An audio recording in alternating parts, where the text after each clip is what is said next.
Pregame.com. Welcome back to Pregame.tv. Sunday baseball action. We're going to take a look at the Detroit Tigers, Tampa Bay Rays. Ken, the Tigers, we were just talking about it before we went on air. The Angels, my Pirates go out there and spank them in L.A., and then L.A. turns around, gets on a plane, flies to Detroit, and sweeps the Tigers. How does this happen? Well, here's the thing. First off, your Pirates are playing great ball. Their best ball that they've played all year. It's a team 18 games over 500 now. So no shame. The one that the Angels really wanted was the one they led by 3 going to the 9th. Yeah. Pirates tie it, win it in extra innings. That one hurts. So right away, what happens? The press, everybody, the Angels, they're done. After that 8-game winning streak, what happened? They lose 4 straight to Houston. This team just can't stay consistent. So they go to Detroit. Here's a team now, they've beaten 9 straight times, the Tigers. And they sweep them there because there's no pressure. They get the offense going, 14 runs in the first game, whatever, they got 7 in the second, and then they win the 3-1 game in 10 innings. No pressure on the Angels. They're a very good team. It's when they start reading press clippings and start realizing, hey, we could get back in this race.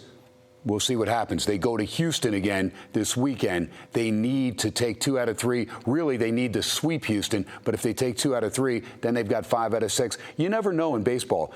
Look at the Toronto Blue Jays. We thought they were left for dead. They've got Reyes back now. They've won 12 out of their last 15. They had that 11-game winning streak. So in baseball, it just takes that 10, 11-game streak, really, where you can get yourself right back in the division race. So now you have the Tigers lose that 3-game series to the Angels. They go on the road, play a Tampa Bay team that we keep waiting for this Tampa Bay team to make their run. Mm-hmm. I mean, I know a lot of sharps around town, and I was one of them. I thought Tampa Bay was the team to beat in the AL East this year. And they still may be.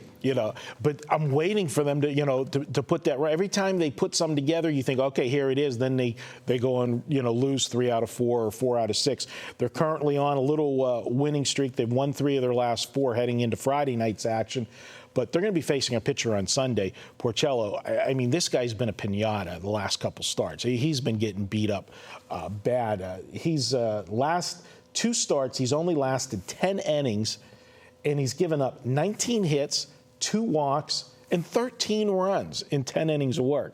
That's not good. 10 and a third. Let's give him that extra third of a run. But no, I know it's crazy. And he's a Jersey kid, and I hate to get on the kid. And he has had a couple stellar performances this year, but few and far between, and they're in a lot of trouble. Well, you know what? This is your free pick, so let's make it official. Let's do that. Well, Marco kind of tipped it off there a little bit, even though Porcello is a Jersey guy. Can't side with him in this game. First off, if Tampa Bay is in the AL Central, they're only 2 games out of first place, only 4 games over. But look at Detroit, only 8 games over right now and struggling, like Marco said, getting swept by the Angels. Tampa Bay, on the other hand, they're waiting for David Price to come back as well. That's their ace. He comes back healthy. We saw Matt Moore go through that 3-game losing streak, bounce right back, get back on track. The guy that's pitching now, Hellickson, he has been sharp. His last 2 outings been very, very sharp. Only 1 hit in last game. And then you've got Joyce, Longoria, you've got Loney. How about Loney starting to crack home runs, even in Tampa? I mean, where was that for the Dodgers? Didn't see that his last year. How about Myers coming up? Zobrist, Jennings. They've got some bats in there. Don't know who's going to step up each and every night, but they've got players. They can get things done, and they can get right back into the thick of things. We saw them short circuit a very hot Toronto team after the Blue Jays had won 11 in a row. So very important for Tampa to stay focused. They have tons of games left with all the AL Eastern foes. They can get right back in it. If Price comes back healthy, look for this Tampa Bay team that Marco was so high on at the beginning of the year to make a move and push to win that AL East. Boston, I think, comes back to the pack a little bit once they start playing just inside the AL East the last month and a half. So my play with all those bats going against Porcello, like Marco calling them the piñata, will be Tampa Bay